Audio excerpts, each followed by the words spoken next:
Nuclear जंग के लिए दो सुपर पावर आमने सामने नजर आ रहे हैं। अब हालात तो ये हो गए हैं कि नेटो के एक सदस्य ने न्यूक्लियर हथियार इस्तेमाल करके जंग खत्म करने की मांग कर दी है, तो वहीं दूसरी तरफ अमेरिका और नेटो के रुख को देखते हुए रूस ने न्यूक्लियर पावर ताकतों को जंग के लिए उकसाने का आरोप भी लगाया है।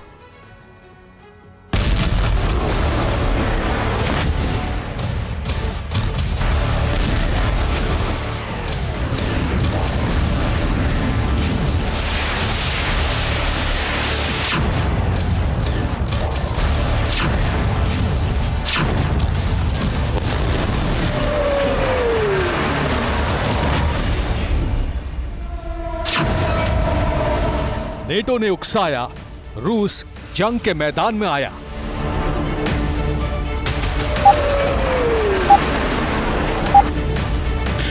फ्रीडम ऐप से सीखकर आप हैंडबैग बनाते हैं क्या? अगर ऐसा है तो आप अपने हैंडबैग्स को 1 करोड़ फ्रीडम ऐप के जो ग्राहक हैं उन्हें बिना किसी खर्चे के आप उसे बेच सकते हैं।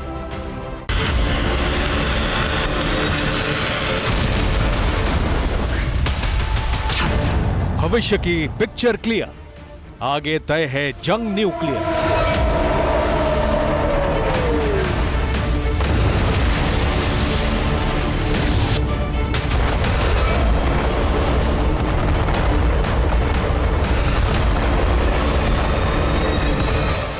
जंग में वो वक्त अब करीब आ गया है जहां से विध्वंसक कल्पना साकार होने की शुरुआत होती है, लेकिन इसके लिए जिम्मेदार तो रूस होगा, लेकिन दोषी माना जाएगा अमेरिका। और सुपर पावर्स के बारूदी संघर्ष का रास्ता बनाएगा नेटो।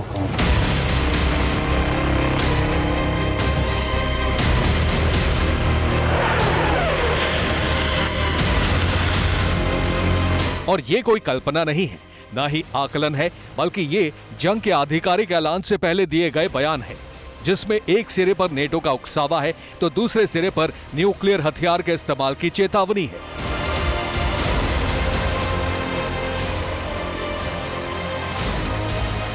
नाटो के ऐसे सदस्य देश ने न्यूक्लियर जंग के शुरू होने की आशंका जताई है, जिसने यूक्रेन के लिए मदद अभियान के तहत एक बड़ी और अहम भूमिका निभाई है। ये देश है एस्टोनिया, जिसका कहना यह है कि यूक्रेन को अंतर्राष्ट्रीय संगठन से बाहर रखना किसी खतरे से खाली नहीं है।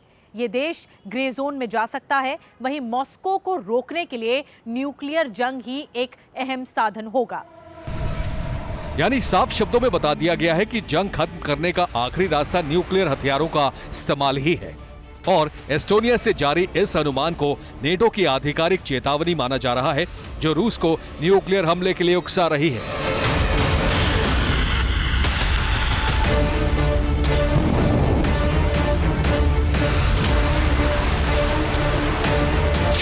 तो क्या जंग में अब रूस और अमेरिका आमने सामने होंगे? क्या जंग में अब न्यूक्लियर हथियारों का इस्तेमाल होगा? और क्या न्यूक्लियर हमले शुरू होते ही जंग खत्म हो जाएगी?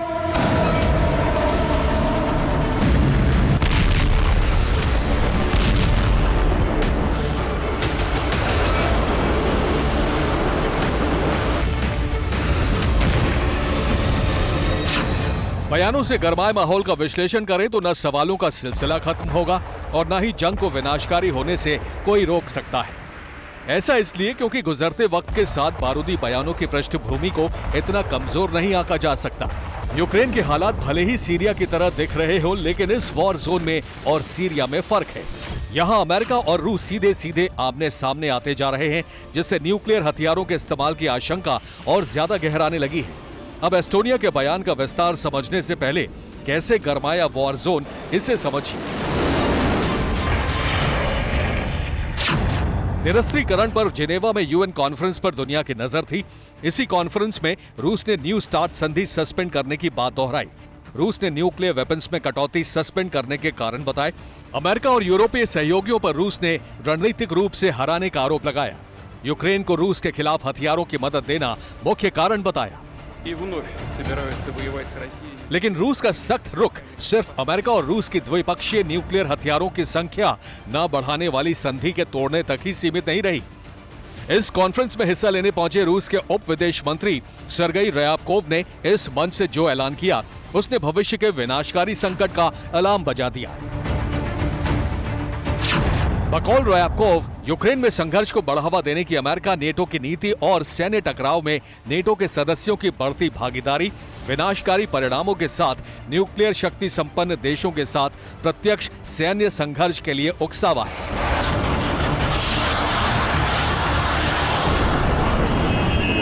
और इसके पीछे रयाबकोव ने जो तर्क दिया उसमें न्यूक्लियर हथियारों पर वैश्विक प्रतिबंध लगाने में अमेरिका को न सिर्फ नाकाम बताया बल्कि दोषी भी ठहराया। इसके अलावा प्रेसिडेंट पुतिन की तरफ से जारी चेतावनी की भी पुष्टि करते हुए कहा कि अगर अमेरिका जंग में आगे भी बना रहता है तो मॉस्को न्यूक्लियर टेस्ट फिर से शुरू करेगा।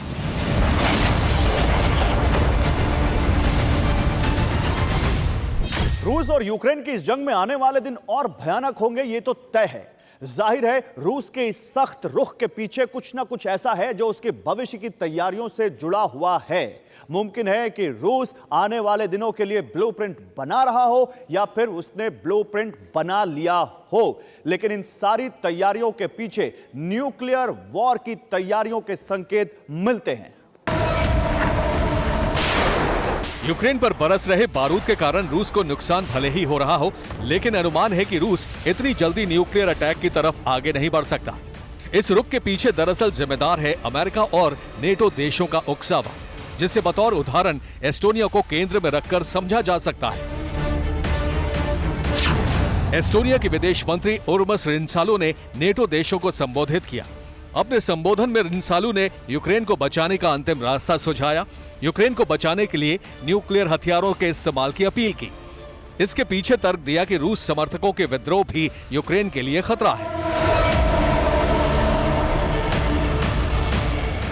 यानी यूरोप में नेटो के सदस्य देश जो अपने पीछे अमेरिका और दूसरे न्यूक्लियर पावर देशों की बड़ी ताकत को महसूस कर रहे हैं, वो रूस के खिलाफ न्यूक्लियर हथियार इस्तेमाल करके जंग को खत्म करने की अपील कर रहे हैं। और इस बारूदी जोन को लेकर पहली बार ऐसा हुआ है जब रूस के खिलाफ न्यूक्लियर धमकी जारी हुई है। इसलिए रूस का रुख अब सख्त है और इस सख्ती का सटीक संकेत मिलता है स्टेट ड्यूमा डिफेंस कमेटी से, जिसके सदस्य विक्टर सोबोलोव ने स्पेशल ऑपरेशन खत्म करके सीधे जंग में उतरने की अपील की है।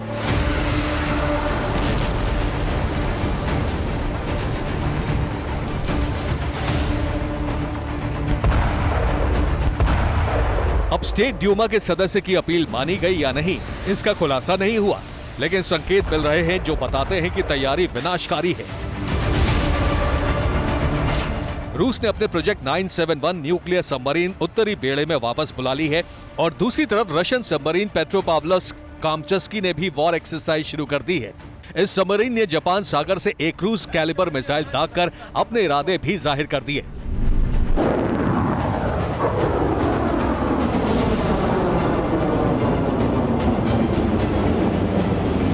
Командир, вышла первая ракета.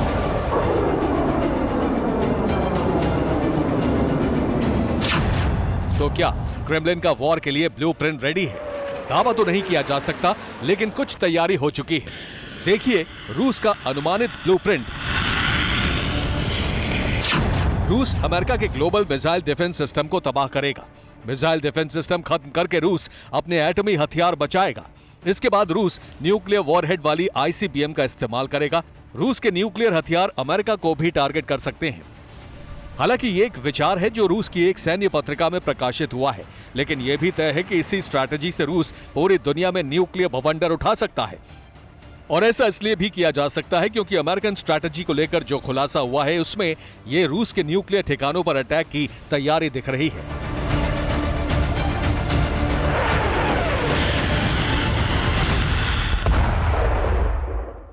फ्रीडम ऐप से सीखकर आप हैंडबैग बनाते हैं क्या? अगर ऐसा है तो आप अपने हैंडबैग्स को 1 करोड़ फ्रीडम ऐप के जो ग्राहक हैं उन्हें बिना किसी खर्चे के आप उसे बेच सकते हैं।